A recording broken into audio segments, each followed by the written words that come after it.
العالمين والصلاة والسلام على سيدنا محمد وآله الطاهرين.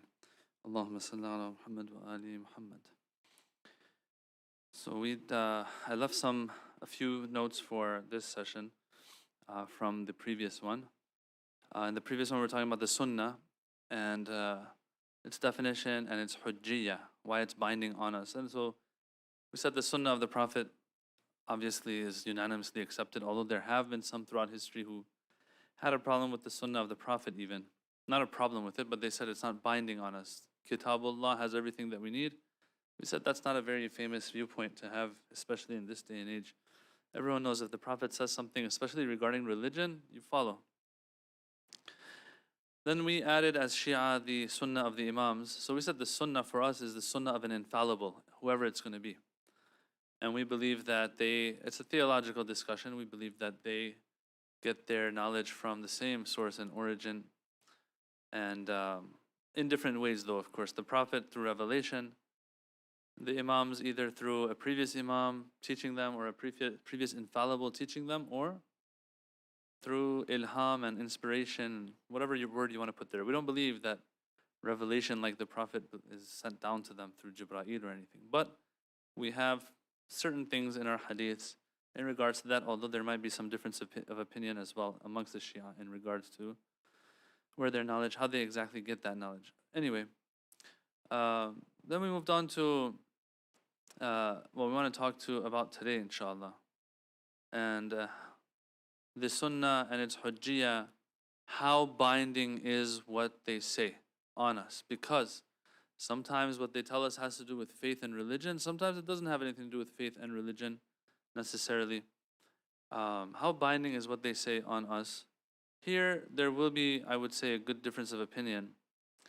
And if I'm not mistaken, looking at different books that were speaking on behalf of the Sunni school of thought, I haven't done an extensive survey into their sources, but all in all, it's famously known that not all aspects of the Prophet's life are going to be authoritative and hujjah on us, binding on us. We have to follow. So for example, you'll have stories of how the Prophet would say different things to the people that turned out to be wrong maybe. We have these in some Sunni sources. And so when it comes to religion, we're supposed to follow him, but he himself in those sources is telling us if I tell you something that's not related to religion, it's not necessarily going to be the case that it's true. Okay, so we have that, but the Shia school will say no, everything they do is hujjah. They're walking, they're talking. We can derive whatever we want from what they do, what they say, because they are protected from all error. Now, this is the mainstream Shi'i view, to the point that some will believe that if you don't have this view, you're not a Shia anymore. Okay? If I believe that the Prophet or the Imam can make a mistake, then I'm outside the fold of Shi'ism. That is the mainstream view nowadays. But we have to understand that there are some who believe otherwise. They say that we're Shia. We're not convinced that anything that they say or do is not going to be erroneous necessarily. Yes, when it comes to the faith being transmitted to us, the religion being transmitted to us, we have to follow. And for sure they will be protected from error there. And the Sunni school of thought believes the same thing. But more than that, there are some Shia who will say, no, we still believe that they are protected from all error. This is the dominant view today as well. All I'm trying to say is that there are other views out there as well. What we do have to understand and acknowledge is that in our school of thought, as some scholars have pointed out, and we have some hadiths for this as well, what is the most important thing to being Shia is that you understand that you have to follow them and go to them for all matters of religion. I have to obey them for sure in that regard. That's what sets me apart from a non-Shia. The fact that I understand Imam al-Kadhim is the same as Imam al-Hadi in his knowledge, is the same as Imam al-Baqir, and so on. And so I can go to any one of them, and if they tell me anything regarding religion, I have to take it. Versus non-Shia who say, no, Al-Baqir, As-Sadiq were very good individuals, but it's not that what they say regarding religion is binding on us. No, it's not binding on us. They are scholars. they are people that we trust who transmit the hadiths, and we talked about this a little bit before as well in our last session, that we as Shia don't follow them because they're good narrators. Non-Shia, they might follow them because they're good narrators. We don't follow them because they're good narrators. They are the source of legislation, we said. Sheikh Muzaffar said in that excerpt we read last time. Yeah, so this is what some say, that no, I'm still Shia, but I don't necessarily believe that they won't make mistakes elsewhere outside religious matters. But the dominant Shi'i view today is that yes, they are protected from all error. Okay? Yes.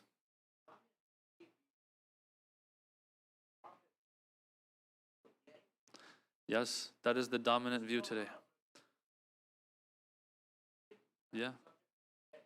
The dominant view is that there is no such thing as sahwun nabi.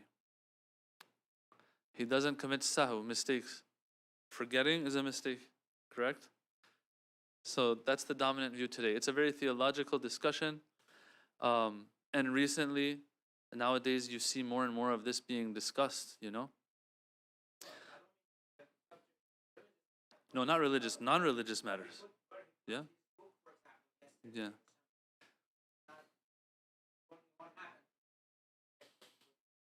Whatever you want to consider as sahv. Sahv means to make a mistake.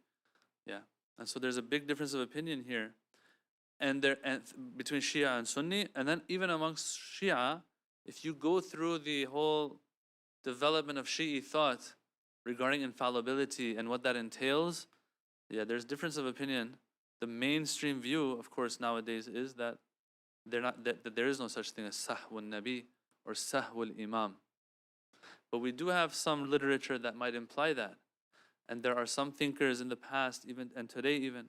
I'll say this much, that in the past, if you believed in this, what we believe in today as Shia, if you believed in it in the past, a person like Shaykh al-Saduq would call you out and say, you're a ghali, you're an exaggerator.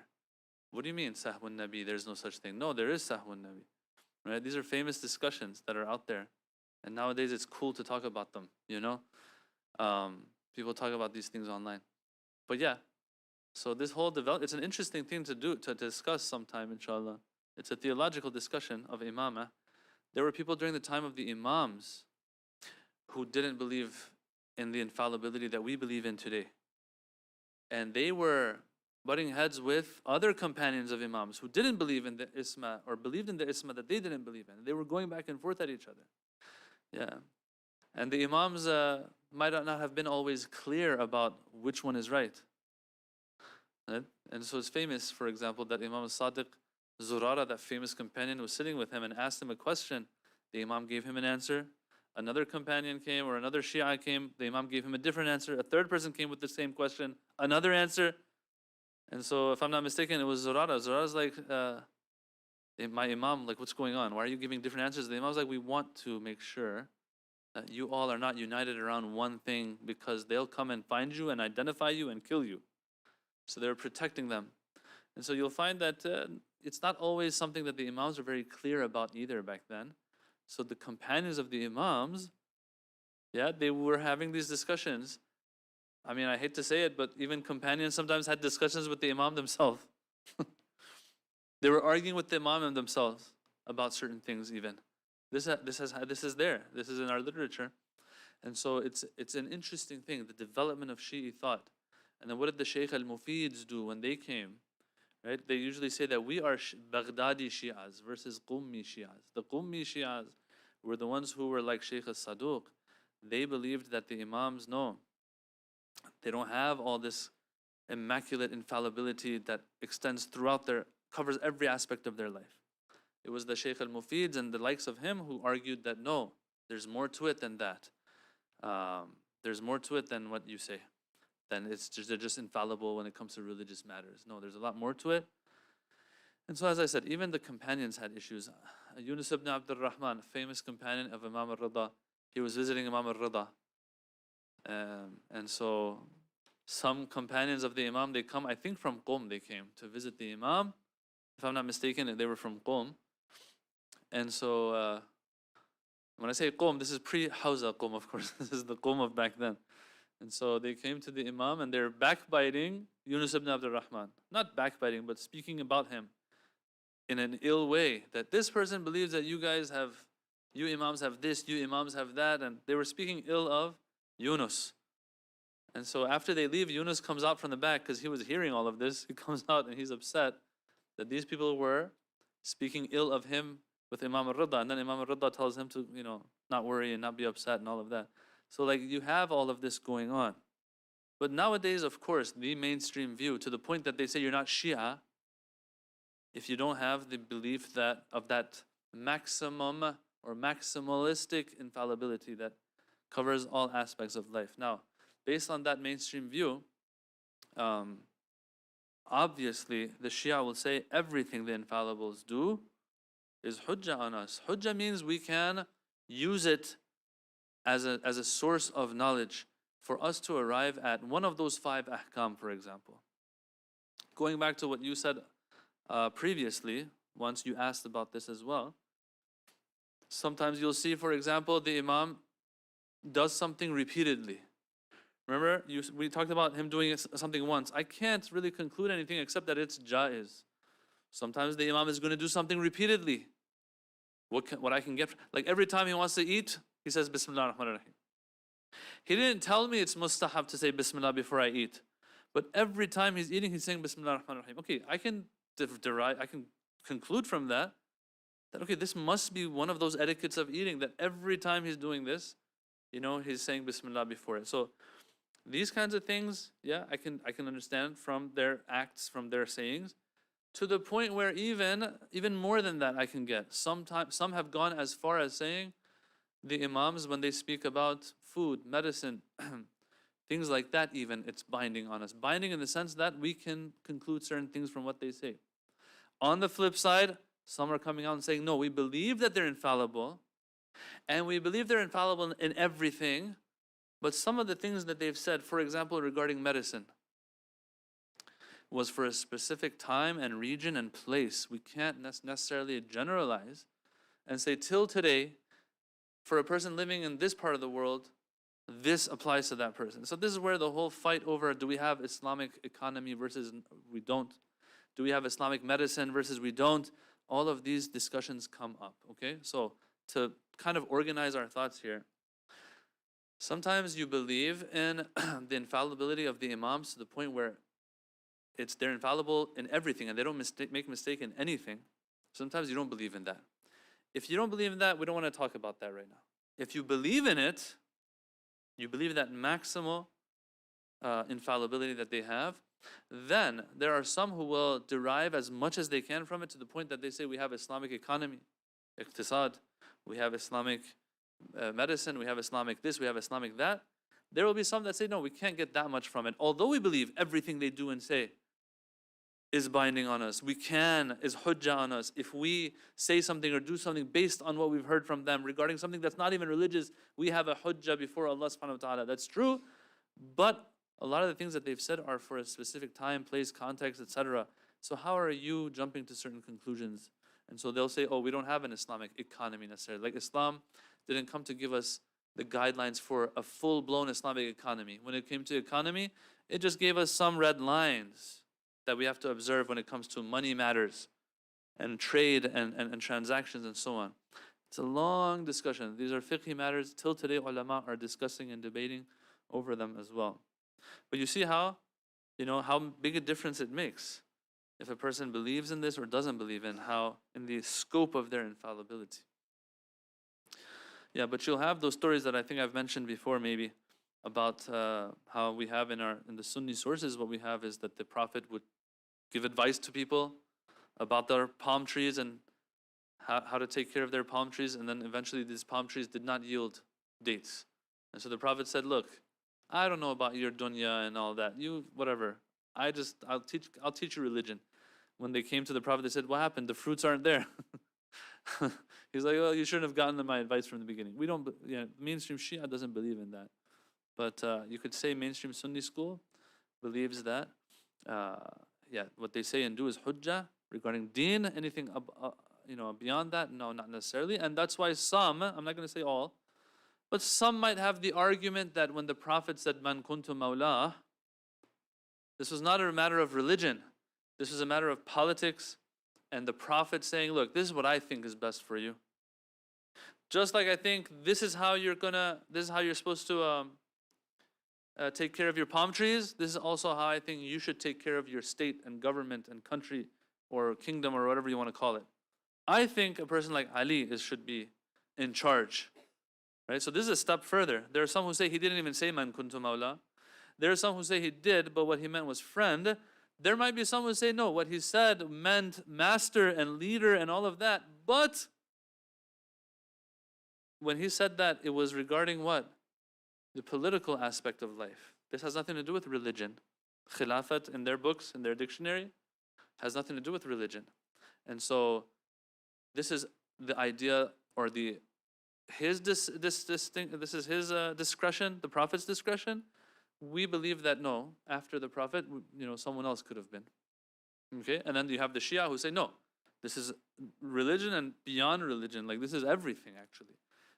This Khilafah is the Prophet is appointing someone who is al-insanul kamil after him, that is wasitatul fayd, and is the one that everything flows through and goes through, to the point that even if you put them aside politically, still you're supposed to go to them for religion. Okay? So that's mainstream Shia, mainstream Sunni, and then you have an exception to all of this.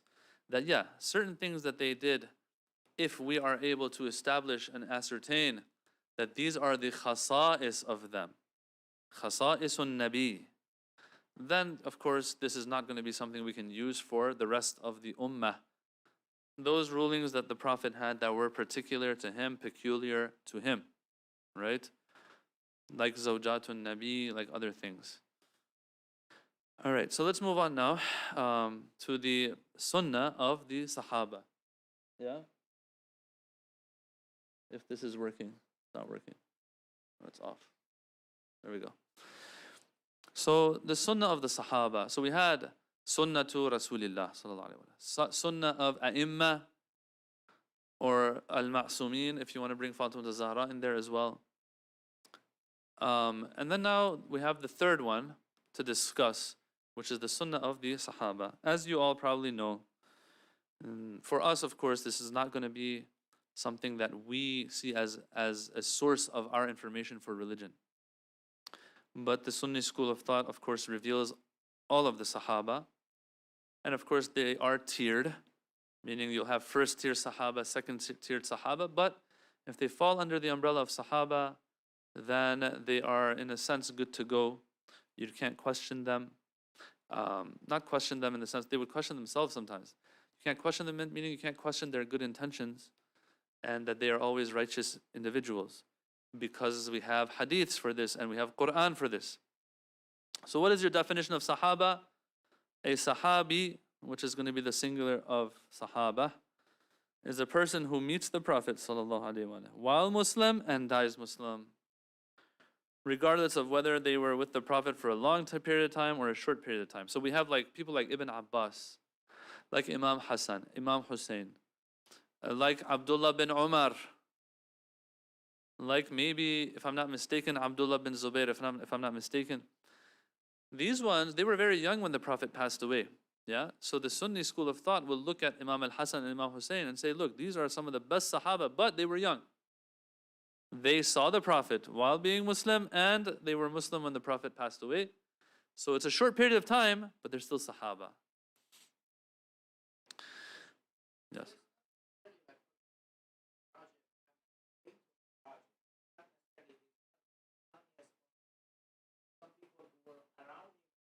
Right. Very good. Yeah. Yeah, so look, this is where, like, these are the questions that will come up, right? The brother's asking, is it like the Maraj's offices? Or like even our imams who had companions that we know the names of, that we know were around the Prophet or the imams long enough to be seen as his disciples. Yeah. We have to understand though, like this is where we have to put ourselves in the shoes of the Ahl Sunnah. We have to understand that, look, they are living up to one of their tenets. the Prophet is saying that, look, anyone you call Sahabi is good to go. You can't mess with them. Okay? And so now they're going to define the Sahaba. And so it doesn't matter anymore. Just like us, we say if a person is an Imam, they're an Imam. Okay? A person from the outside will look and say, okay, well, this Imam of yours that's like 7 years old, Imam al-Jawad, let's say, how's he an Imam? Doesn't an Imam have immense knowledge? Doesn't an Imam like different things that make an Imam an Imam? We say, look, for us, there's a definition of Imam.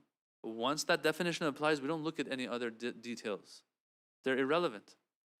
Here, Sahaba, if the term applies, doesn't matter, short period of time, long period of time. For us, we're like, if you want to be a disciple, you should have been around that person long enough to learn from them, to be with them, to be able to, give us an account of them later. For them, they say, look, Sahaba it's as if it's a ta'abbudi unwan, they say. It's no questions asked type of title that if someone has it, it's over. Okay? Now, I'm okay with that personally. The problem is, has the Prophet ﷺ himself defined what a Sahabi is? That's the question.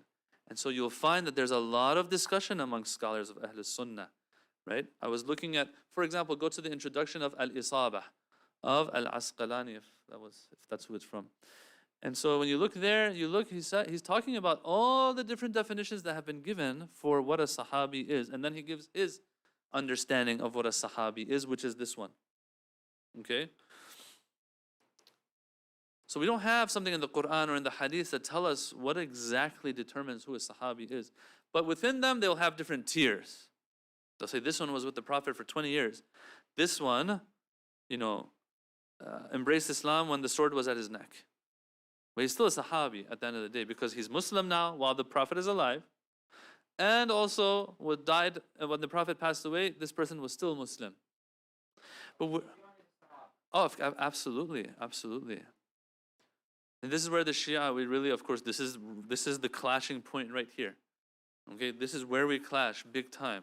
That we say, the way you just said it, with the tone that you said it, that Abu Sufyan is a Sahabi now. It's like the flipping of a switch. All of a sudden, this person is to be taken. Yeah, they are now within the fold of Islam. All of the rules of Islam apply to them. But the Shi'i school says, does that necessarily mean that Iman is also there? Not necessarily for us. But those who believe in Adalatul Sahaba, they will say, no, that is none of our business. We say, look, let's be realistic about things. If a person was trying their best to defeat Islam, but they couldn't, and they were forced to become Muslim in the end, maybe there might be some malicious intentions when things are happening after the Prophet has passed away. Right? This is where the difference of opinion comes. But at the end of the day, if we want to look at it through their lens, the Sahaba are ones that are to be followed after the Holy Prophet, whether they were with the Prophet long or short. Because a person who's a Sahabi apparently now knows their red lines that they're not supposed to cross. If they don't know the answer to something, they'll say they don't know the answer to something, I guess. I don't know. Anyway, whether or not they narrated anything from him or not, no, it doesn't matter, they're still Sahabi. Whether or not they went to battle with him or not, sorry about that, I repeated that on the slide. Okay, so whatever it is, doesn't matter how tall or short they are, what they look like, how long or short were they with the Prophet, battle, not battle, whatever it was. Sahabi, once it comes into the picture, you're done. We have to understand, the only way you can justify Battle of Siffin is that there were two Sahabis going at it. And because they're Sahaba, they both have good intentions, they had a difference of opinion on something. There's no other way that you could fix it except you believe in that. That's why if you show this to Orientalists, they'll laugh, probably. When you say the Battle of Siffin, there are two good people fighting each other, they'll be like, look, when I look at the background of one versus the other, I see what's going on. I can make certain conclusions. But think about it. When you have hadiths that are telling you you're not allowed to do that, this is hammered into your head, we have to understand that's how they look at it. That's how they look at it, all right? What kind of reasons are we talking about here? So for example, they'll say we have Quranic verses. كنتم خير أمة أخرجت للناس تأمرون بالمعروف وتنهون عن المنكر. Like that the Quran says that you are the best of nations that was taken out for the people. This is the best of nations. And I can't go to them for my deen. This best of nations, why is it the best of nations? Because it made the most sacrifices, they gained the most knowledge from the Prophet, and so on, right? Of course, we will have our counter arguments to that. That yes, we agree that the ummah is the best of ummah. What does that have to do with taking religion from them? Especially when they have different opinions themselves. And other verses, radiyallahu anhum wa radu an, and so on and so forth. Other verses as well. And then you'll have hadiths that are more specific here. Hadiths that say, like this is one of my favorites, that ashabi kan nujum, that my companions are like the stars. Does it make a difference which star you look at in the sky? If you know your astronomy, okay, either you know your astronomy or you have one of those astronomy apps, whichever one works. If you're an astronomer or you have one of those astronomy apps, once you locate a star in the sky that you know which star it is, okay? Or what are those things that they have, the Little Dipper, Big Dipper thing? Those, what are they? Constellations. Once you identify where that is, you can tell where the north and south and all that are. You can find your way, right? Doesn't matter which star it is.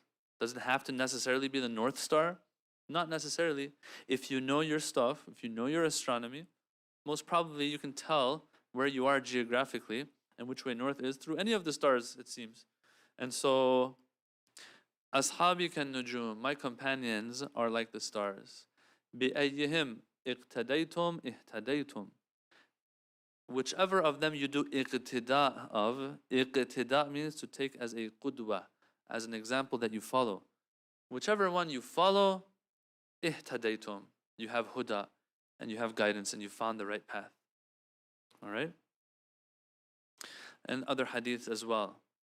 So for example, it'll say, man, I don't remember the exact wording, but like the Holy Prophet and their sources has been narrated to say that, follow the sunnah of the two after me, Abu Bakr and Umar, for example. Okay? اقتدوا بالذين من بعدي, something like that. Abu Bakr wa Umar. That do iqtida of and follow the ones that come, the two that come after me, Abu Bakr and Umar. Which the question now begs to be asked, okay, well, does that mean that the other Sahaba are not to be followed? Just these two are to be followed? This is one of the counter arguments that the Shia pose. What do you mean, just these two? What about the other ones? We're talking about the sunnah of the Sahaba altogether. That the Prophet said, follow any of them. Then why would he say only these two now? And so on. And we all know the story, of course, of Imam Ali, where he was presented the Khilafah after Umar ibn al-Khattab in that 6-person council. And so they had to vote. There were 6 people that were chosen by Umar, 6 of the remaining 10 that have been promised paradise. Al-Mubasharina bil-Jannah. They say that those were the only 6 that had remained after Rasulullah, after Umar ibn al-Khattab was passing away. I don't remember all their names, I always forget, but yes, one was Sa'd bin Abi Waqqas, one was Abdul Rahman bin Auf, one was Talha, one was Zubair, one was Uthman, and who was the last one? I forgot what the last one was. Ali ibn Abi Talib himself. What kind of Shia am I? You sometimes forget the main one, you know? You're like, I already said that one. Anyway, they say these were the 6 that were left of the 10 that have been granted paradise for sure. That the Sunnis have hadith for. We don't believe in that hadith, of course. All right, so these 6 got together. 2 voted for one of them, another 2 for another one. We're left with Ali and Uthman. These were the 2 that were left. And whoever gave them the extra vote, they would win. And so now, Abdul Rahman bin Auf, I think, was the one who, he said to Imam Ali, I'm willing to give you the Khilafah and vote for you so you get the 3rd vote. But only on the condition of you promising that you will follow Kitabullah in your Khilafah, and Sunnah to Rasulullah in your Khilafah, and Sunnah to Abu Bakr wa Umar, Sunnah to Shaykhain, the 2 Shaykhs of Abu Bakr and Umar, and we all know the story, right? The Imam Ali said, no, I will do Kitabullah and Sunnah to Rasulullah. Uthman said, I'll do Sunnah of the Shaykhain as well, and so the Khilafah was given to him. Imam Ali talks about this in Nahj al-Balagha, this 6-person council, and he really has some things to say about it. So anyway, prophetic hadiths, the Quran regarding the Sunnah of the Sahaba, obviously the Shi'i school of thought does not believe in the Sunnah of the Sahaba. All right, so we've spoken about Kitabullah before, and we, out of 3 Sunnahs, we said we're going to follow 2 Sunnahs. Sunnah to Rasulullah and the Sunnah of Ahlul Bayt, which is an offshoot of Sunnah to Rasulullah. All right, so now having said that, the Sunnah is something, is a reality. Okay, how do I access that reality? Through khabar or hadith or riwayah. Now each of these might have its own definition and meaning and usage. I'm not going to get into that. All I will say is that we have to make sure that we don't confuse khabar, riwayah, and hadith for sunnah. Sunnah is the actual way of the Prophet. Okay, we're trying to access that. How do we access that? Through the news that reaches us, through the reports that reach us. That's how we access it. The sunnah itself is something that we don't have access to directly. Okay? And that's why we get it through, because we didn't see the Prophet, we didn't watch the Prophet, so we get it through those who report it to us. These reports are referred to as khabar, riwayah, hadith. But the one that's usually used in fiqh and usul al-fiqh and ijtihad is khabar. Okay? And so we'll be using that term moving forward. As I said, each of these might have a difference in its usage as well. Hadith versus khabar, riwayah versus khabar. Khabar sometimes is used for any report, historical even, and all of that. Not just a hadith, but the reports that come through the history books that are not even hadiths. But we use it also in Ijtihad and Taqlid. We use it as the main term we use for hadiths that we have regarding fiqh. The khabars, or the plural of it being akhbar. Now, having said that, as you all probably know, we have 2 types of khabar. Khabar mutawatir and other than mutawatir. Look, when it comes to legal issues of Islam, when it comes to the wajib and haram, we've said this before, you either have yaqeen or you don't. It doesn't matter if you have dhann, 70% certainty, 80%, 50%, 20%, shak, dhann, these things, wahm, as some call it, under 50%, some call it as wahm. Whatever it is, they're all the same when it comes to the value, Islamic value of that concept that you have. If you don't have yaqeen, it doesn't matter. I was 90% sure, it doesn't matter. I did qiyas and I was 85% sure, it doesn't matter.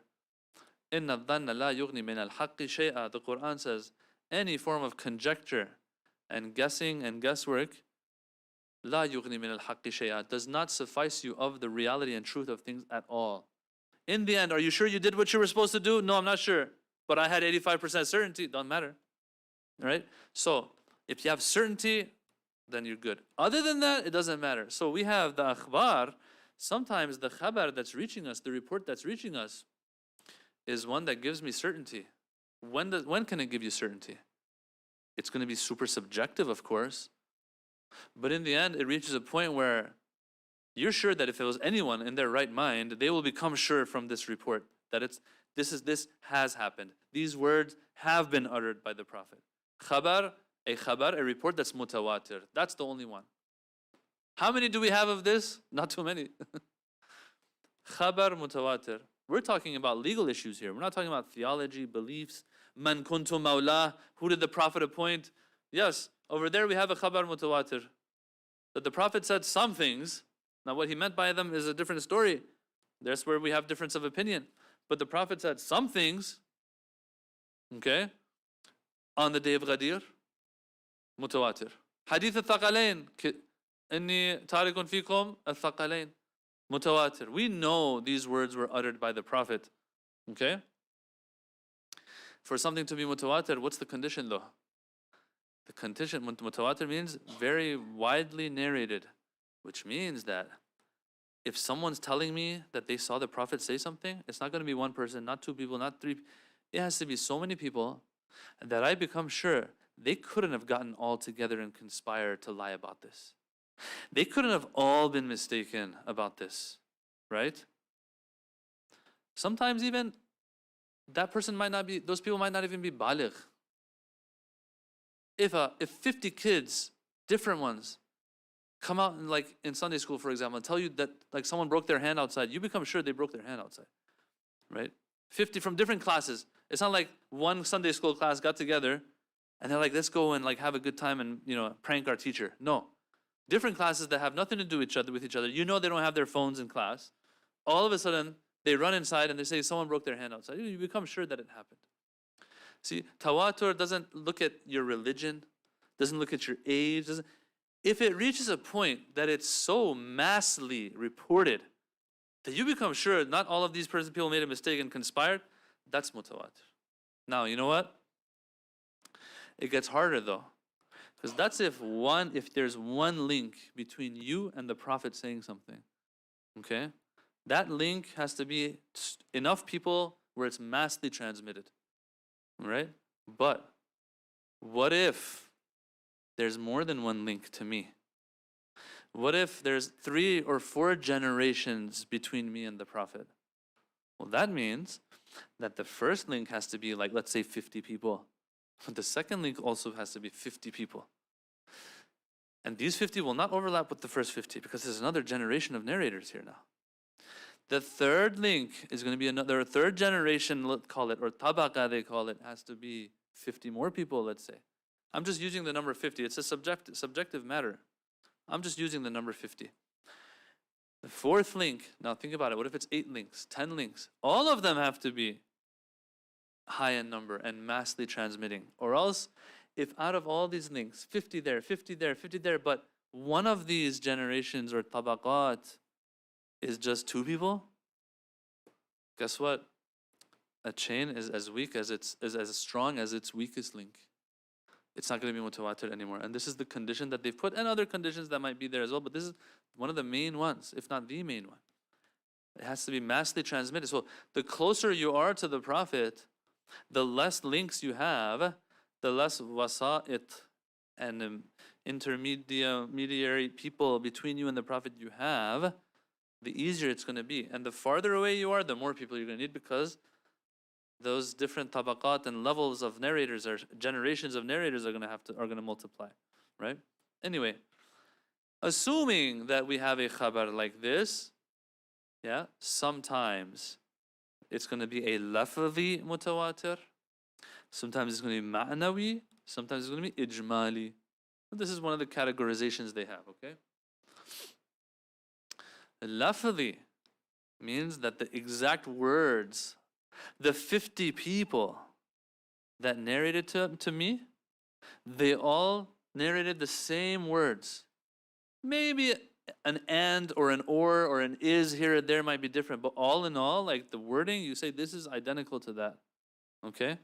This is, of course, the best that you could ask for. The exact words are narrated. The Prophet said, Man kuntu mawla. Now what he meant by it, we don't know. But we know he uttered these words. Okay, so at least that's transmitted. Now we have something to work on. Okay? The Shia will work on it, we'll get one conclusion. The Sunnis will work on it, we'll get another conclusion from it. These words have been uttered though. Text. Lafz means text. Lafzi, textual. A textual tawatur. Okay?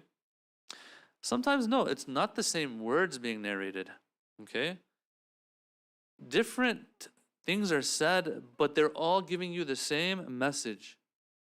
So for example, one person says, we were traveling, we went from Medina to Mecca, like 100 kilometers out, I saw the Imam pray qasr. The other one says, I saw the Imam finish his salat after 2 rak'ah. The other one says, the Imam, I don't know, what's another way to say salat al-qasr? The Imam, when he was starting to pray, he said in his intention, I am praying 2 rak'ah instead of 4. I don't know, whatever. All right, the wording of each of these is different. And let's say there's like 20 different reports like this, but they're all using different wording. True, the wording is different, but they're all saying the same thing. And so that much at least I can take away from it, and it's mutawatir. These people couldn't have conspired together, couldn't have all been mistaken together. They're all telling me something. They're telling me about the same thing they saw and experienced, but in different wording. Okay? And sometimes this will have to do with an act of an infallible, not necessarily something they said. Because if they said something, okay, this person is going to tell me what the Prophet said. But no, each person is describing how the Prophet did what he did in their own way. But in the end, I know, okay, the Prophet or the Imam did not pray 4 rak'ah 100 miles or kilometers outside of Medina. All right? That's tawatur ma'nawi. That means in ma'na there's a tawatur. In its meaning and message there's tawatur. And then finally you have ijmali. Ijmali is the weakest of them. Okay? I wouldn't say it's the weakest of them. I'll take that back actually. No, it's strong.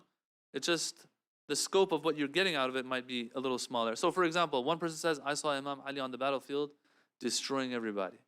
Another one said, I saw Imam Ali when the tides turned and when the tables turned and everyone was running away, he stood his ground. Another one says, I saw him around when they were around the Prophet in Uhud. I saw him on his own and getting sustaining injury after injury, but not giving up. Another one says, I saw him go in the middle of the night to go get something done that no one else was willing to do, etc., etc. Like 500 reports like this. The text, not the same. Even the message might not always be the same. Okay? Going to get something done at nighttime is different than standing your ground in the battlefield. But all in all, obviously, we know what we can get out of all of this. He was shuja. Okay? He was courageous. And he wouldn't run from the battlefield or any other fearful thing that was out there. Why? Because he has a very solid and strong iman. So this is also a mutawatir. This is mutawatir. It's mutawatir, but it's ijmali.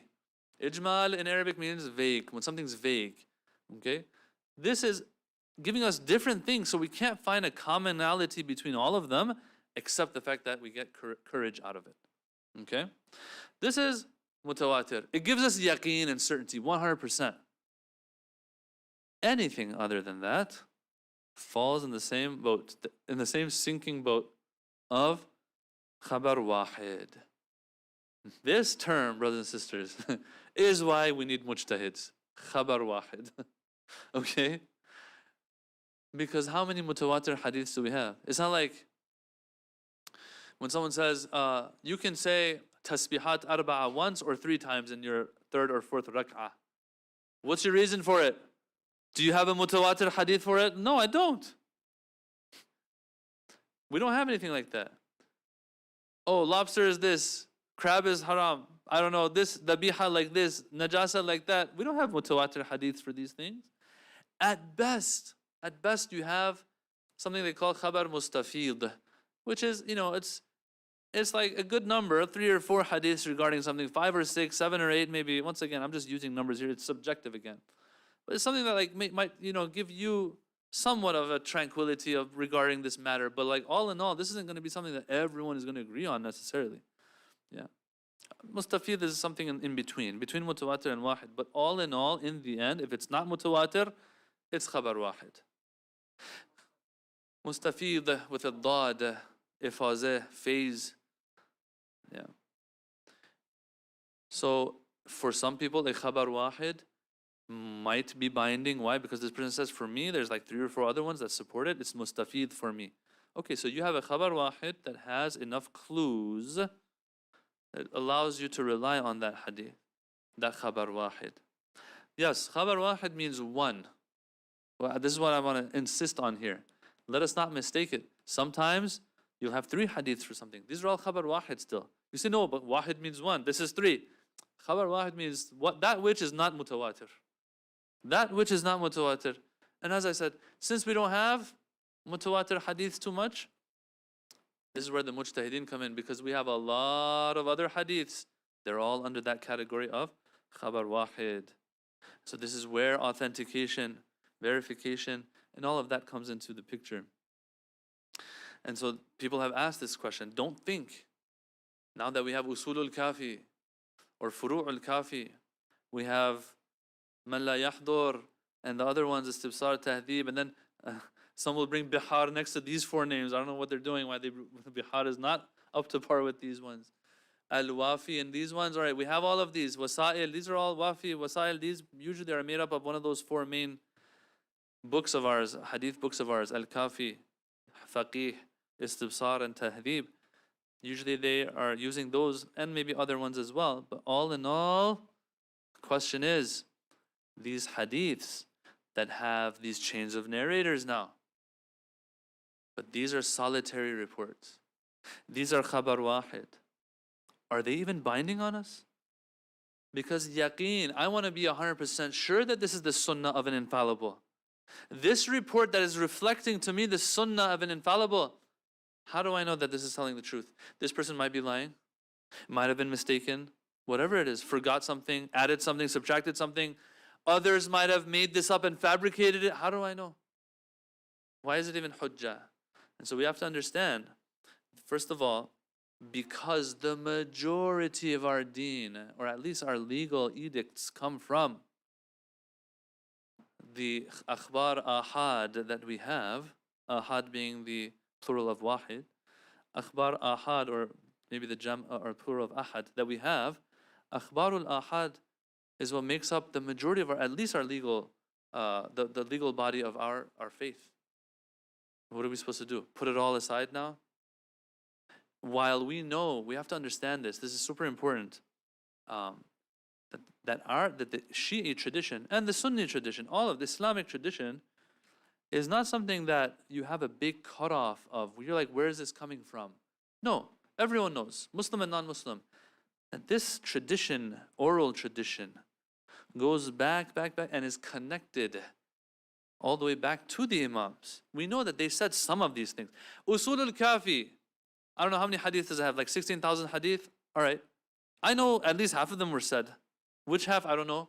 A third of them were said. Is that not binding? So that's where now it's time to go and figure it out. So it's super important. We can't put it aside completely. We know for a fact that some of the stuff that is in there at least is said. Now there will be some who are maximalists here. They say everything was said. There are some who say, let's just go to the Quran. As I said, those are not a big number right now. But there are some who say, no, we will go to each of these and try to figure out what's going on with each of them and try to see if we can authenticate or not. In the end, though, we have to accept that if you put aside the oral tradition, you got almost nothing left when it comes to fiqh, at least. While we know this is connected to the Imams, and we know the Imams had instructions of who to follow, how to authenticate. We know the Imams pushed the people to go to the narrators of the hadiths, to the point that some people, because the Imams have said this, they say there is no such thing as taqlid. We're not supposed to follow a mujtahid. We're supposed to follow only the ruwatul ahadith, the ones who narrate hadith. So we have something like that. Now some have interpreted it in this way to dismiss taqlid. But all know, so we know that it's there then. We know that this tradition is connected. Unlike other traditions, non-Islamic traditions, where there's a gap. So for example, and they'll have their answers. I don't want to sound like, oh, we're right, they're wrong completely. No, they'll have their answers. Everyone, anyone who's a scholar is respected. But this is what comes to my mind right now off the bat. I'll just say this. All right, the New Testament, when was it written? It's not like one of those books where we don't know where it was written. When it was written, we know the earliest literature that you find in the New Testament probably belongs to Paul the Apostle, who might have been, I think, 60 years after Jesus, if I'm not mistaken. These are rough numbers that I'm throwing out there. I'm just relying on my memory here. All right, so we know there's a cutoff. There's a cutoff, all right? Now some might say, well, don't you believe that there's a cutoff as well between your prophet and when the hadiths were actually they started transcribing them about 100 years, 90 odd years after the prophet? We say even if that is accepted, the Shi'i school doesn't believe in that. That's what we take pride in.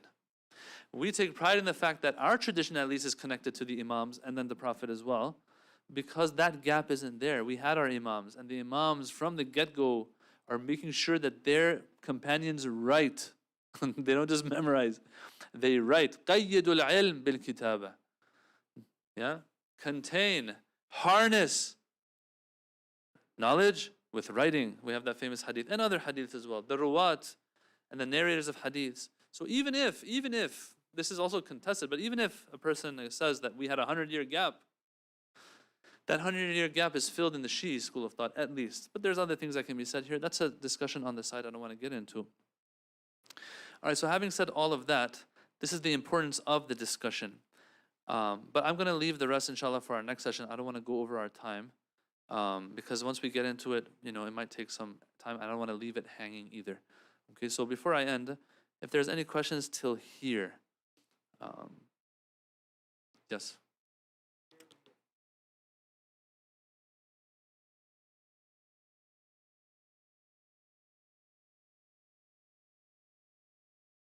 Right.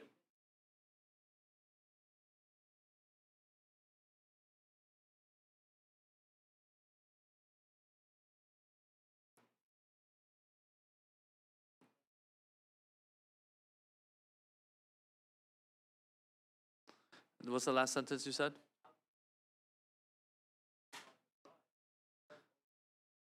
So you're trying to say that there's no way anything the Prophet does or says has nothing to do with religion. Even if if he speaks about economy, speaks about money issues, that itself means that it's a religious matter, correct?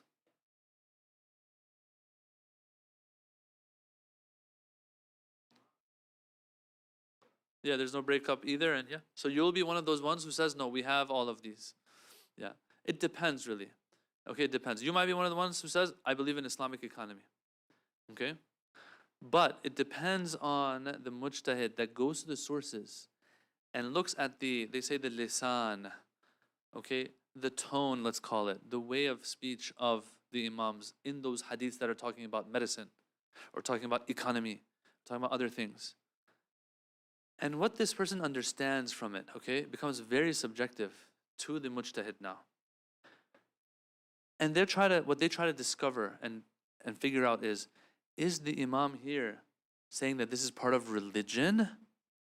Or no, he's just saying something as an aspect of life. Really depends on what the tone is here. This is a question that I had asked one of our teachers before in the past, because it was a question for me, like, at the end of the day, like, okay, he's talking about medicine. And he's the best Muslim out there, the imam, right? Who has knowledge of what Islam is, and that's his main job, is to teach us Islam, right? So how do we know? They said it all depends on the lisan of the dalil, the lisan of the khabar.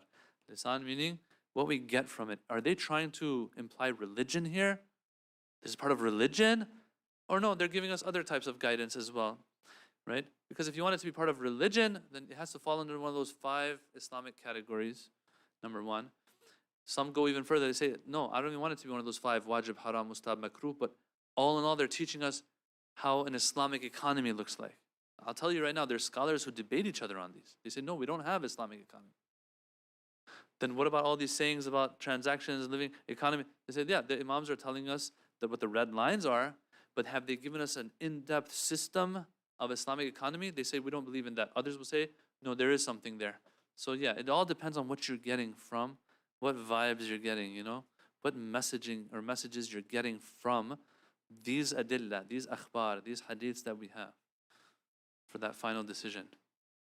If the imam tells me, because there's hadiths, for example, someone was sick, goes to the imam, is like, Imam, like, this is a chronic thing that I have, it's not getting better, like, what should I do? The imam's like, go eat some meat, man. Right? I think we've talked about this before somewhere. Go have some meat.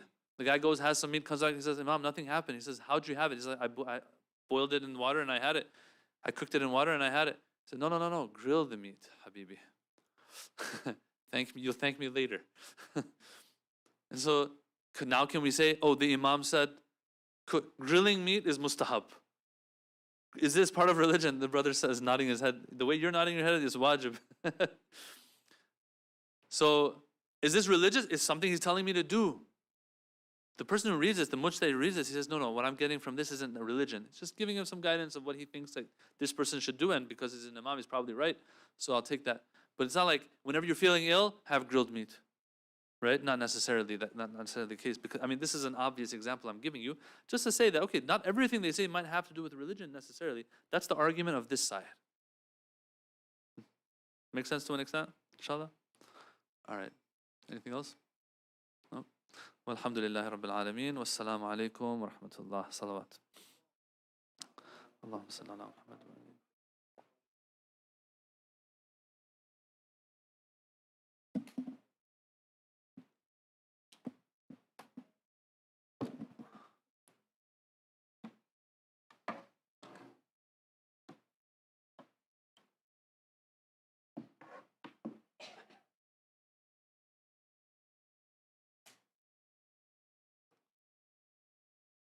have it figured out by now?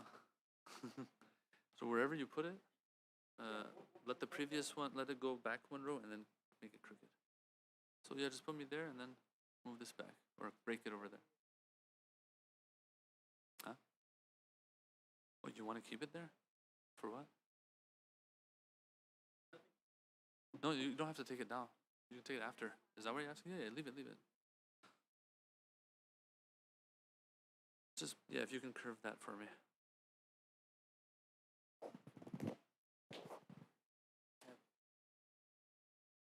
That's on.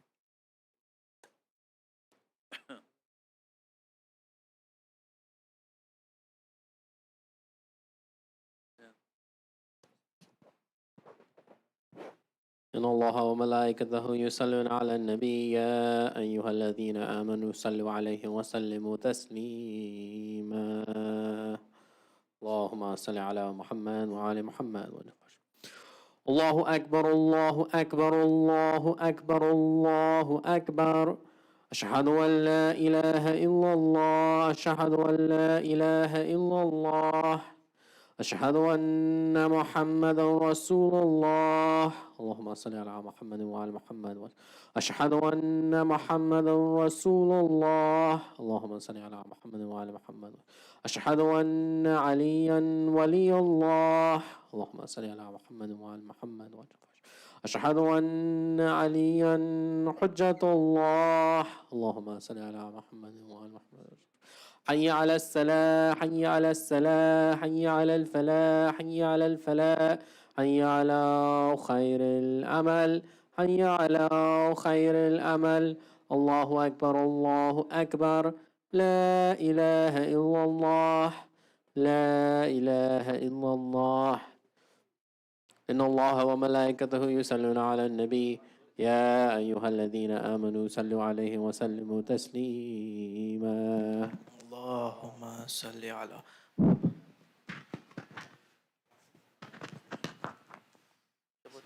double check. I have to use this because it's like cutting off. It's up to you. This is fully charged now too.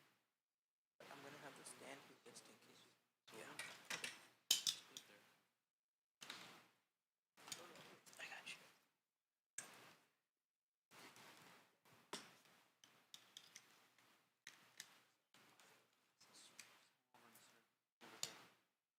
It's not bothered.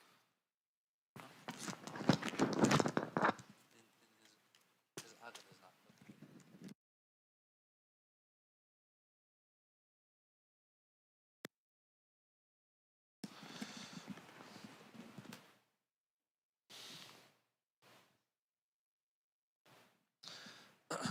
الله أكبر الله أكبر أشهد أن لا إله إلا الله أشهد أن لا إله إلا الله أشهد أن محمد رسول الله صلى الله عليه وآله أشهد أن محمد رسول الله صلى الله عليه وآله أشهد أن عليا ولي الله وأنه حجة الله صلوات الله عليه. حي على الصلاة حي على الصلاة حي على الفلاح حي على الفلاح حي على خير العمل حي على خير العمل قد قامت الصلاة قد قامت الصلاة. الله أكبر الله أكبر لا إله إلا الله. الله أكبر. بسم الله الرحمن الرحيم. الحمد لله رب العالمين الرحمن الرحيم مالك يوم الدين إياك نعبد وإياك نستعين اهدنا الصراط المستقيم صراط الذين أنعمت عليهم غير المغضوب عليهم ولا الضالين.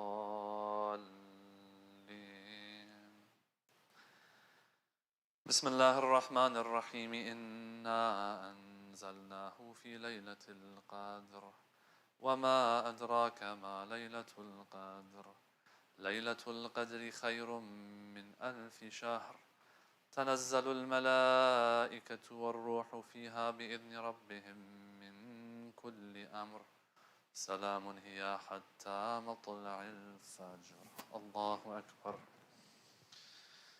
سبحان ربي العظيم وبحمده سمع الله لمن حمده. الله أكبر.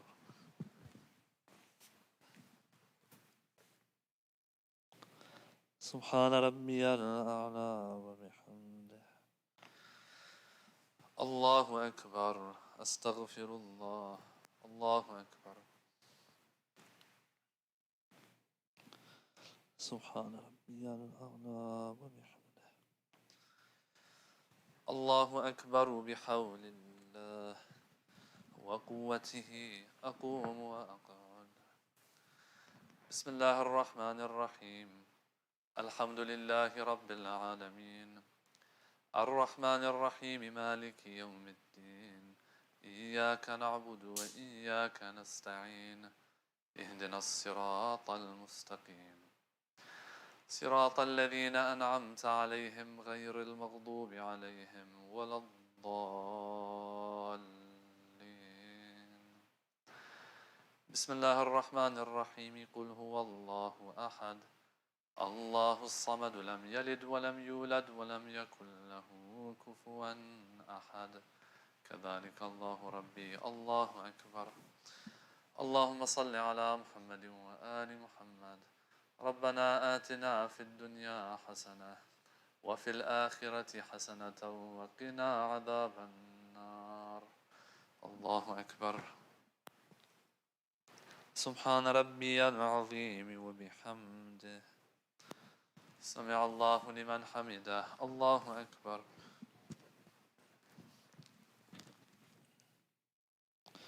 سبحان ربي الأعلى وبحمده. الله أكبر. أستغفر الله. الله أكبر. سبحان ربي الأعلى وبحمده.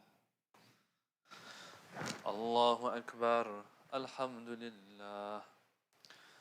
أشهد أن لا إله إلا الله وحده لا شريك له وأشهد أن محمدا عبده ورسوله. اللهم صل على محمد وآل محمد.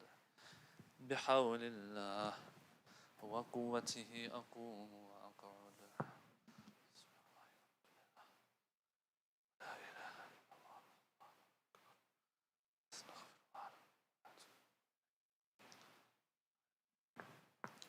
الله أكبر. سبحان ربي العظيم وبحمده. سمع الله لمن حمده. الله أكبر.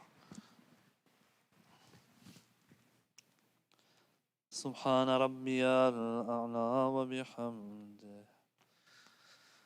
الله أكبر. أستغفر الله. الله أكبر. سبحان ربي الأعلى وبحمده. اللهم صل على محمد وآل محمد. الله أكبر. الحمد لله. أشهد أن لا إله إلا الله وحده لا شريك له وأشهد أن محمدا عبده ورسوله. اللهم صل على محمد وآل محمد. السلام عليك أيها النبي ورحمة الله وبركاته. السلام علينا وعلى عباد الله الصالحين. السلام عليكم ورحمة الله وبركاته. الله أكبر. الله أكبر. الله أكبر.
بسم الله الرحمن الرحيم. اللهم صل على محمد وآل محمد. اللهم إني أسألك موجبات رحمتك وعزائم مغفرتك والنجاة من النار ومن كل بلية والفوز بالجنة والرضوان في دار السلام وجوار نبيك محمد عليه وآله السلام. اللهم ما بنا من نعمة فمنك، لا إله إلا أنت، أستغفرك وأتوب إليك. صلوات اللهم صل على محمد.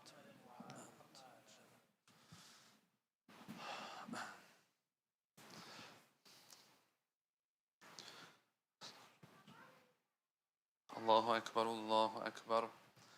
أشهد أن لا إله إلا الله، أشهد أن لا إله إلا الله، أشهد أن محمد رسول الله صلى الله عليه وآله. أشهد أن محمد رسول الله صلى الله عليه وآله. أشهد أن عليا ولي الله وأنه حجة الله صلوات الله عليه.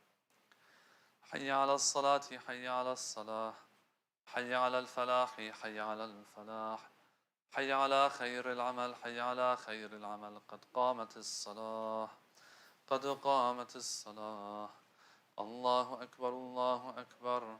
لا إله إلا الله.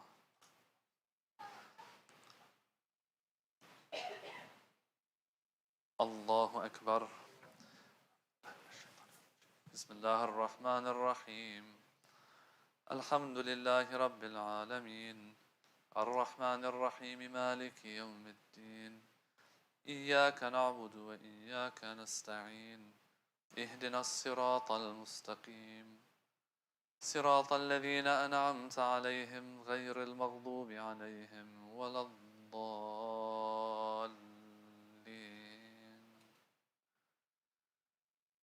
بسم الله الرحمن الرحيم. إنا أعطيناك الكوثر فصل لربك وانحر إن شانئك هو الأبتر. الله أكبر. سبحان ربي العظيم وبحمده. سمع الله لمن حمده. الله أكبر.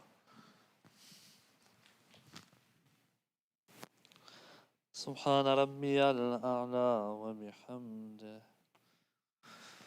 الله أكبر. أستغفر الله. الله أكبر. سبحان ربي الأعلى وبحمده. الله أكبر. بحول الله وقوته أقوم وأقعد. بسم الله الرحمن الرحيم. الحمد لله رب العالمين، الرحمن الرحيم، مالك يوم الدين. إياك نعبد وإياك نستعين. اهدنا الصراط المستقيم، صراط الذين أنعمت عليهم غير المغضوب عليهم ولا الضالين. بسم الله الرحمن الرحيم. قل هو الله أحد، الله الصمد، لم يلد ولم يولد ولم يكن له كفوا أحد. كذلك الله ربي. الله أكبر. اللهم صل على محمد وآل محمد. ربنا ظلمنا أنفسنا وإن لم تغفر لنا وترحمنا لنكونن من الخاسرين. الله أكبر. سبحان ربي العظيم وبحمده. سمع الله لمن حمده. الله أكبر. سبحان ربي الأعلى وبحمده. الله أكبر. أستغفر الله. الله أكبر. سبحان ربي الأعلى وبحمده. الله أكبر. الحمد لله. أشهد أن لا إله إلا الله وحده لا شريك له، وأشهد أن محمدا عبده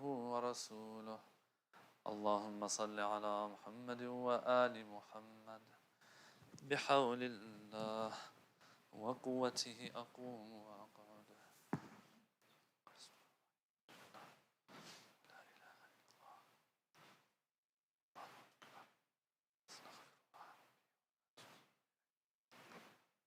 الله أكبر. سبحان ربي العظيم وبحمده. سمع الله لمن حمده. الله أكبر. سبحان ربي الأعلى وبحمده. الله أكبر. أستغفر الله. الله أكبر. سبحان ربي الأعلى وبحمده. الله أكبر. بحول الله وقوته أقوم وأقعد.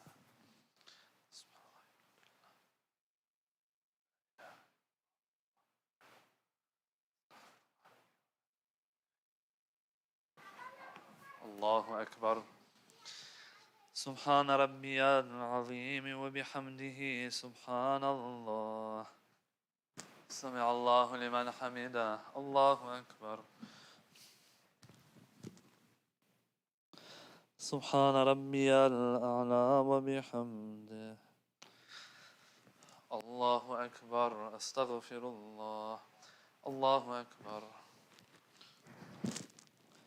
سبحان ربي الأعلى وبحمده. اللهم صل على محمد وآل محمد. الله أكبر. الحمد لله. أشهد أن لا إله إلا الله وحده لا شريك له، وأشهد أن محمدا عبده ورسوله. اللهم صل على محمد وآل محمد. السلام عليك أيها النبي ورحمة الله وبركاته. السلام علينا وعلى عباد الله الصالحين. السلام عليكم ورحمة الله وبركاته. الله أكبر. الله أكبر. الله أكبر.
بسم الله الرحمن الرحيم. أستغفر الله الذي لا إله إلا هو الحي القيوم وأتوب إليه توبة عبد خاضع مسكين مستكين لا يستطيع لنفسه صرفا ولا عدلا ولا نفعا ولا ضرا ولا حياة ولا موتا ولا نشورا.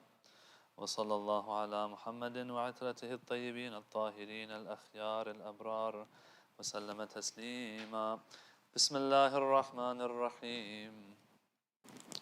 اللهم إني أسألك برحمتك التي وسعت كل شيء وبقوتك التي قهرت بها كل شيء وخضع لها كل شيء وذل لها كل شيء وبجبروتك التي غلبت بها كل شيء وبعزتك التي لا يقوم لها شيء وبعظمتك التي ملأت كل شيء وبسلطانك الذي على كل شيء وبوجهك الباقي بعد فناء كل شيء وبأسمائك التي ملأت أركان كل شيء وبعلمك الذي أحاط بكل شيء وبنور وجهك الذي أضاء له كل شيء. يا نور يا قدوس يا نور يا قدوس يا نور يا قدوس يا أول الأولين ويا آخر الآخرين. اللهم اغفر لي الذنوب التي تهتك العصام. اللهم اغفر لي الذنوب التي تنزل النقام. اللهم اغفر لي الذنوب التي تغير النعم. اللهم اغفر لي الذنوب التي تحبس الدعاء. اللهم اغفر لي الذنوب التي تنزل البلاء. اللهم اغفر لي كل ذنب أذنبته وكل خطيئة أخطأتها. اللهم إني أتقرب إليك بذكرك وأستشفع بك إلى نفسك وأسألك بجودك أن تدنيني من قربك وأن توزعني شكرك وأن تلهمني ذكرك. اللهم إني أسألك سؤال خاضع متذلل خاشع أن تسامحني وترحمني وتجعلني بقسمك راضيا قانعا وفي جميع الأحوال متواضعا. اللهم وأسألك سؤال من اشتدت فاقته وأنزل بك عند الشدائد حاجته وعظم فيما عندك رغبته. اللهم عظم سلطانك وعلى مكانك وخفي مكرك وظهر أمرك وغلب قهرك وجرت قدرتك ولا يمكن الفرار من حكومتك. اللهم لا أجد لذنوبي غافرا ولا لقبائحي ساترا ولا لشيء من عملي القبيح بالحسن مبدلا غيرك. لا إله إلا أنت سبحانك وبحمدك ظلمت نفسي ظلمت نفسي ظلمت نفسي وتجرأت بجهلي وسكنت إلى قديم ذكرك لي ومنك علي. اللهم مولاي كم من قبيح سترته وكم من فادح من البلاء أقلته وكم من عثار وقيته وكم من مكروه دفعته وكم من ثناء جميل لست أهلا له نشرته. اللهم أعظم بلائي وأفرط بي سوء حالي وقصرت بي أعمالي وقعدت بي أغلالي وحبسني عن نفعي بعد أملي، وخدعتني الدنيا بغرورها، ونفسي بجنايتها، ومطالي يا سيدي، فأسألك بعزتك ألا يحجب عنك دعائي سوء عملي وفعالي، ولا تفضحني بخفي ما اطلعت عليه من سري، ولا تعاجلني بالعقوبة على ما عملته في خلواتي من سوء فعلي وإساءتي ودوام تفريطي وجهالتي وكثرة شهواتي وغفلتي. وكن اللهم بعزتك لي في كل الأحوال رؤوفا، وعلي في جميع الأمور عطوفا. إلهي وربي من لي غيرك، أسأله كشف ضري والنظر في أمري.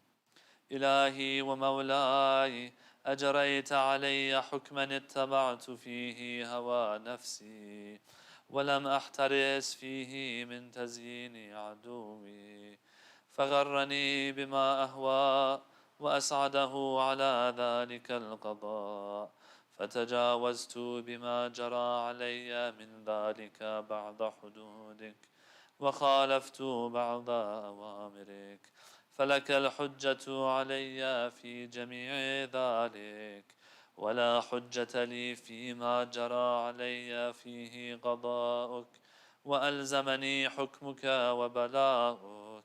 وقد أتيتك يا إلهي بعد تقصيري وإسرافي على نفسي، معتذرا نادما منكسرا مستقيلا، مستغفرا منيبا، مقرا مذعنا معترفا، لا أجد مفرا مما كان مني، ولا مفزعا أتوجه إليه في أمري غير قبولك عذري وإدخالك إياي في سعة من رحمتك. اللهم فاقبل عذري، وارحم شدة ضري، وفكني من شدي وثاقي. يا رب ارحم ضعف بدني، يا رب ارحم ضعف بدني، يا رب ارحم ضعف بدني، ورقة جلدي ودقة عظمي. يا من بدأ خلقي وذكري وتربيتي وبري وتغذيتي، هبني لابتداء كرمك وسالف برك بي. يا إلهي وسيدي وربي، أتراك معذبي بنارك بعد توحيدك، وبعد من طوى عليه قلبي من معرفتك، ولهج به لساني من ذكرك، واعتقده ضميري من حبك، وبعد صدق اعترافي ودعائي خاضعا لربوبيتك. هيهات أنت أكرم من أن تضيع من ربيته، أو تبعد من أدنيته، أو تشرد من آويته، أو تسلم إلى البلاء من كفيته ورحمته. وليت شعري يا سيدي وإلهي ومولاي، أتسلط النار على وجوه خرت لعظمتك ساجدة، وعلى ألسن نطقت بتوحيدك صادقة، وبشكرك مادحة، وعلى قلوب اعترفت بإلهيتك محققة، وعلى ضمائر حوت من العلم بك حتى صارت خاشعة، وعلى جوارح سعات إلى أوطان تعبدك طائعة، وأشارت باستغفارك مذعنة. ما هكذا الظن بك، ولا أخبرنا بفضلك عنك.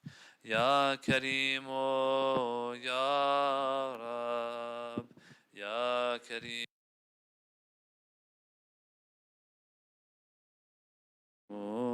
يا رب.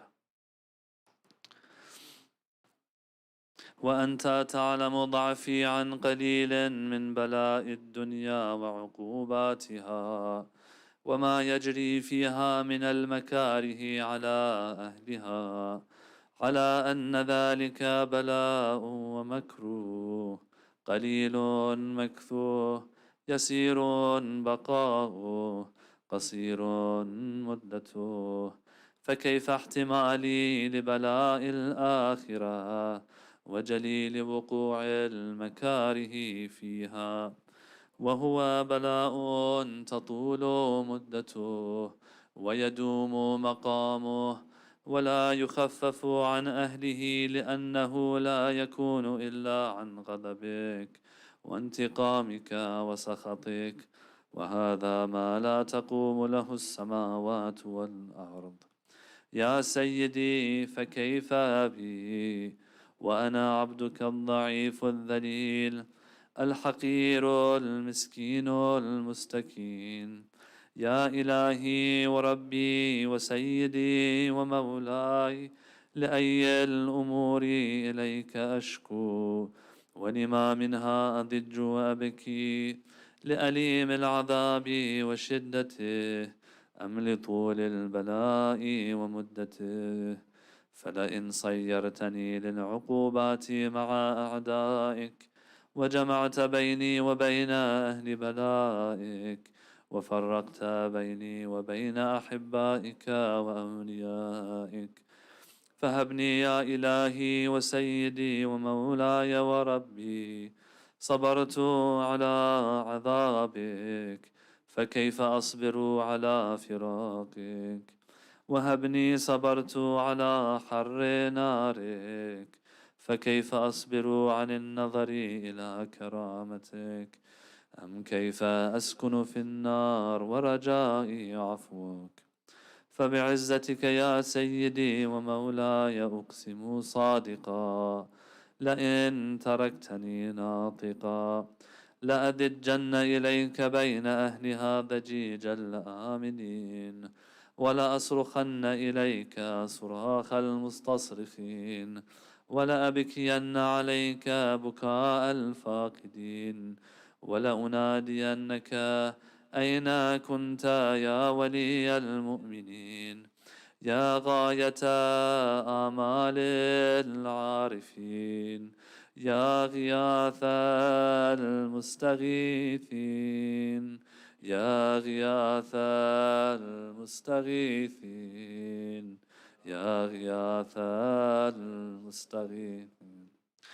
يا حبيب قلوب الصادقين ويا إله العالمين، أفتراك سبحانك يا إلهي وبحمدك تسمع فيها صوت عبد مسلم سجن فيها بمخالفته وذاق طعم عذابها بمعصيته وحبس بين أطباقها بجرمه وجريرته، وهو يضج إليك ضجيج مؤمل لرحمتك ويناديك بلسان أهل توحيدك ويتوسل إليك بربوبيتك.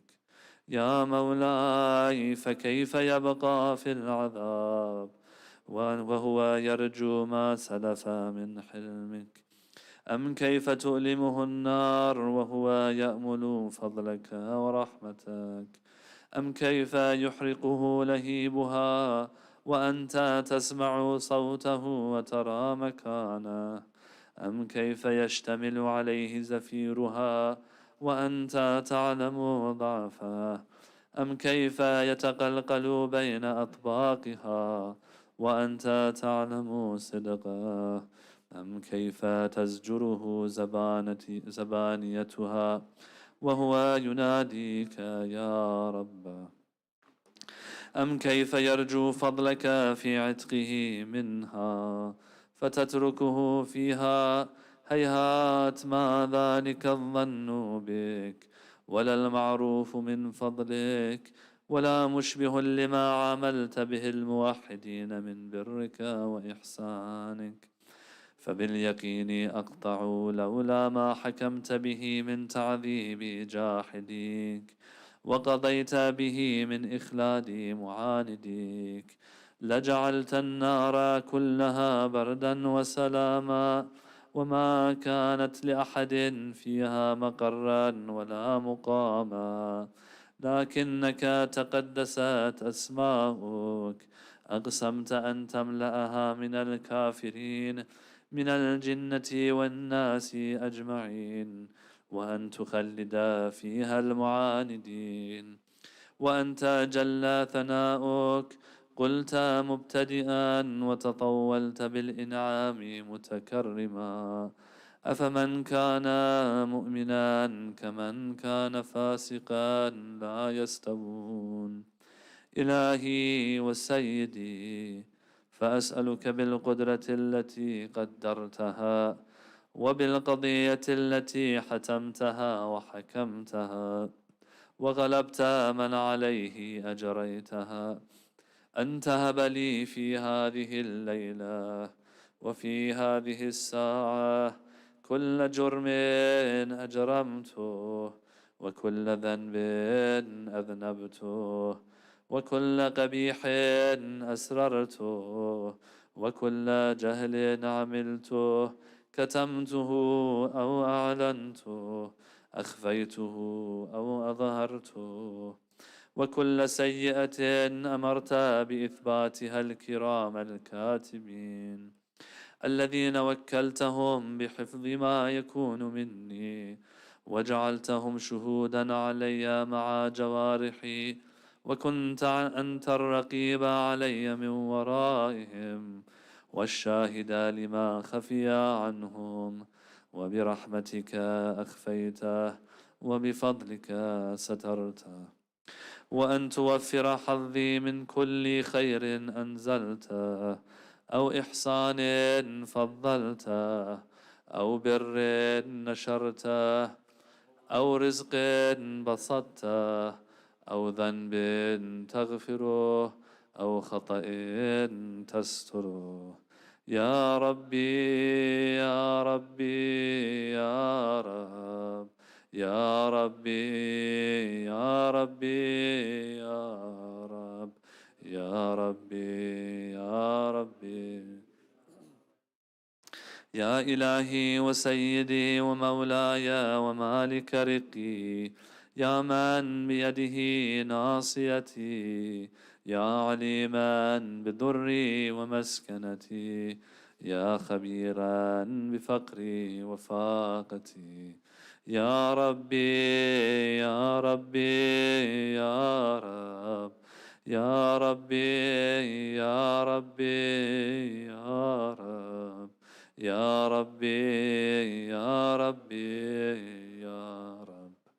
أسألك بحقك وقدسك وأعظم صفاتك وأسمائك أن تجعل أوقاتي في الليل والنهار بذكرك معمورة وبخدمتك موصولة وأعمالي عندك مقبولة، حتى تكون أعمالي وأورادي كلها وردا واحدا وحالي في خدمتك سرمدا. يا سيدي يا من عليه معولي، يا من إليه شكوت أحوالي، يا ربي يا ربي يا رب يا ربي يا ربي يا رب يا ربي يا ربي يا رب.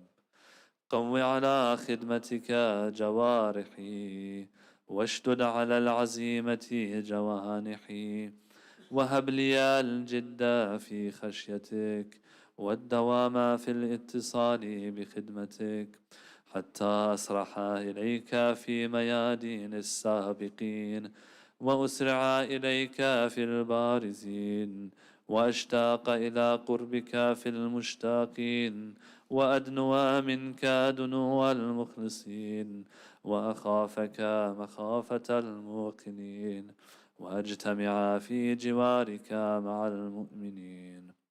اللهم ومن أرادني بسوء فأرده ومن كادني فكيده واجعلني من أحسن عبيدك نصيبا عندك وأقربهم منزلة منك وأخصهم زلفة لديك، فإنه لا ينال ذلك إلا بفضلك.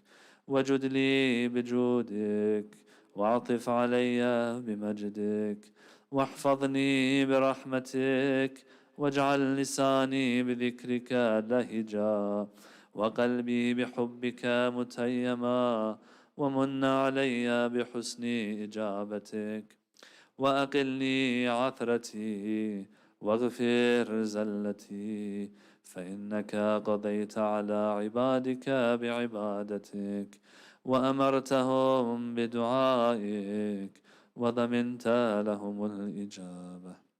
فإليك يا ربي نصبت وجهي وإليك يا ربي مددت يدي، فبعزتك استجب لي دعائي وبلغني مناي ولا تقطع من فضلك رجائي، واكفني شر الجن والإنس من أعدائي. يا سريع الرضا يا سريع الرضا يا سريع الرضا، اغفر لمن لا يملك إلا الدعاء، فإنك فعال لما تشاء. يا من اسمه دواء وذكره شفاء وطاعته غنى، ارحم من رأس ماله الرجاء وسلاحه البكاء.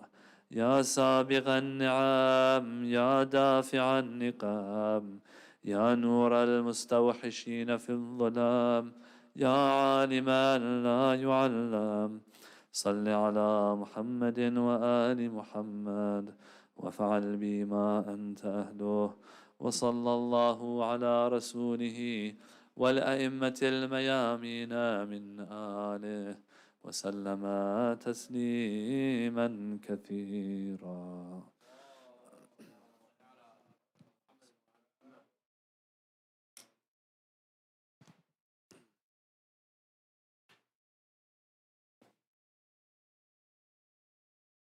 زيارة. السلام عليك يا رسول الله، السلام عليك يا أمير المؤمنين، السلام عليك يا فاطمة الزهراء سيدة نساء العالمين، السلام على الحسن والحسين سيدي شباب أهل الجنة، السلام على 9 المعصومين من ولد الحسين، السلام عليك يا غريب الغرباء ومعين الضعفاء والفقراء، أيها الرضا ورحمة الله وبركاته.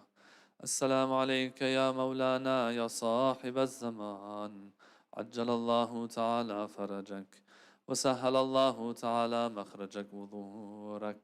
السلام عليكم جميعا ورحمة الله وبركاته.